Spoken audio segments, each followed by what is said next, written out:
আরব আমিরাতে 57 জন তারা জেলখানায় বন্দী ছিল।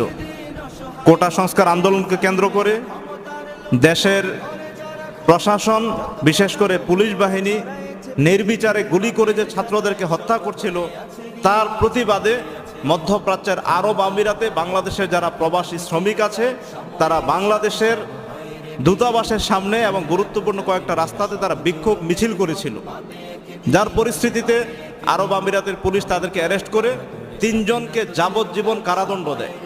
ক্ষমতা পালাবদলের পর বর্তমান প্রধান উপদেষ্টার অনুরোধ ক্রমে আলহামদুলিল্লাহ এই 57 জন তারা মুক্তি পাবেন। আমরা সবাই বলি আলহামদুলিল্লাহ। যদি তিনি আজকে পক্ষপাতিত্ব করতেন, বাংলাদেশের 57টা পরিবারে চোখের পানিতে তাদের দিনগুলো নিঃশেষ হয়ে যেত, 57টা পরিবার ধ্বংস হয়ে যেত। সুতরাং আমরা